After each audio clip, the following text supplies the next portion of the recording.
There's two inquiries, the boomerang and the panorama. This is a picture here of where I used to live in Alberta, and we had nesting bluebirds, not blue jays, but bluebirds that were so beautiful, and I was so excited that they were there.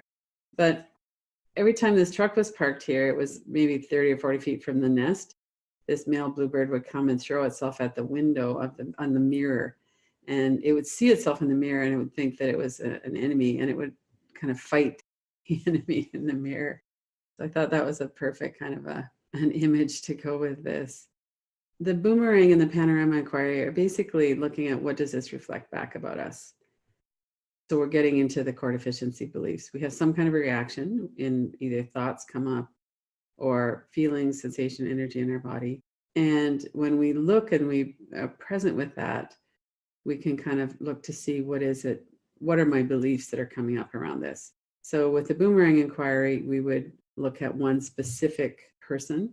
Maybe somebody has said something to you, you're feeling that kind of knot in your belly.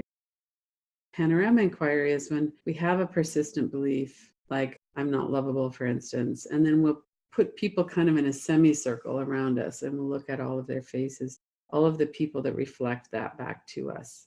Both of those are ways that we can work with core deficiency beliefs. It stirs up the memories and the evidence for them. It's another way to look at the evidence for these beliefs. Shaming is intimately tied with core deficiency beliefs. And shaming is meant to be a way to correct behavior in a context of connection. So in our culture, most of us don't have the connection that we need in order to handle shaming our behavior. And so with the core deficiency beliefs, we internalize that and believe there's something really wrong with me. Rather than getting the message that there's something wrong with the behavior, we believe there's something wrong with us. And these opinions and judgments of other people really matter because it has to do, again, with our survival strategy or our survival mechanism of staying in the community, staying in the tribe. Because if we're not, we're going to die, especially as we're children. We can't survive on our own, but adults can't survive on their own either.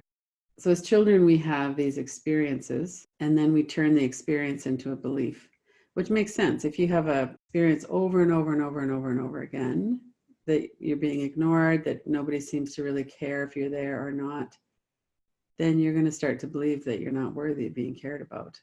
As adults, it's hard enough to look at a situation clearly and say, okay, I can see that this person is mentally ill, or I can see that this person is really depressed, or that they have, we might understand even that someone had some adverse childhood experiences, but we might not kind of then connect the dots to, okay, and that means this is why they lash out at me, or this is why they go into a rage, or this is why, all of these things can be explained if we look at them through a trauma lens. A lot of them can.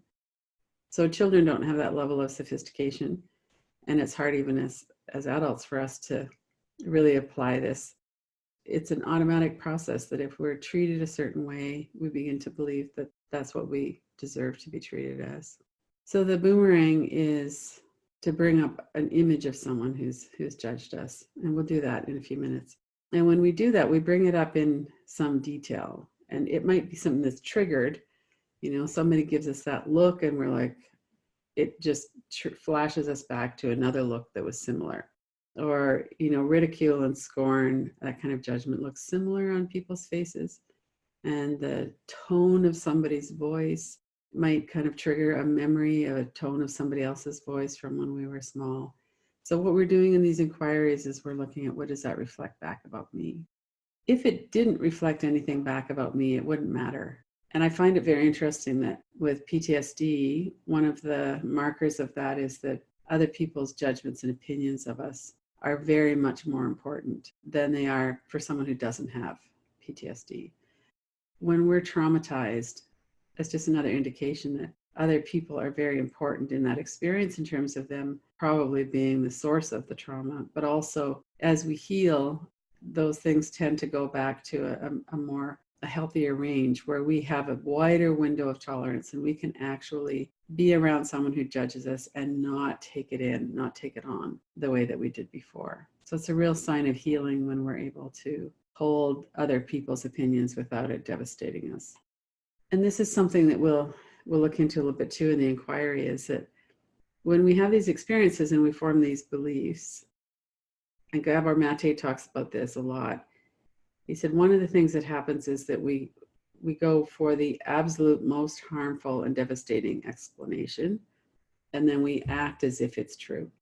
We have an experience of being, not being able to make a mistake, that all hell is going to rain down on us if we say the wrong thing or do the wrong thing. And we believe it's because we're so bad. That's why we're having that experience, and we don't look to see, what are the other reasons for that. Children believe that they're responsible for their parents' good behavior. We need to have that belief because that's the only sense of control that we might have. And if we believe and if we understand and really let it in fact, that our parents are doing what they're doing and we don't actually have a lot of control or maybe none, then that's even scarier than believing that we are bad. So we tend to go for those as part of the negativity bias in the brain, the primitive brain. One of the things that we can do when we're working with these is we can look now from our adult eyes, what was going on with our parents or our teachers. Sometimes the teachers have been there too long. They're totally burnt out, or maybe they've had something in the family that, a death in the family. This is something that goes around and around, and we're all involved in it in different ways. And so it's really, really helpful for us to take that step back. So with mindfulness inquiry, we're always taking a step back. So we're watching, what is the pattern? What is it that's coming up? Why is it coming up? What does that feel like in my body? And what are some other explanations for both the belief that I formed, but also the incident, what was happening with other people around us? Core deficiency beliefs have always been here to protect us. And the energy in our body, we might experience it as like this tightness through our jaw, and we're clenching our teeth and we're just trying to make it through. And all of these things, we are never our own enemy. We are always trying to protect ourselves. We're always trying to do the best we can for ourselves. Taking on the blame increases our sense of survival. Having strategies around fight, flight, freeze increases our chance of survival. And now one of the things that we can work with is that it wasn't our fault that we did that. It wasn't our fault what happened to us, and it wasn't our fault that we have these survival strategies to help us make it through. When we have these core deficiency beliefs, we could honor them and just really allow them to be seen for what they are, is an attempt to protect ourselves. And it's not very skillful, it's not very sophisticated or nuanced, but that is the intention, is that we're trying to increase our sense of survival, our chances of survival, and of fitting in and of being connected. And that's a lot of what's going on underground. And that we deserve compassion. For years, we might have believed something that's not true, and that we deserve compassion.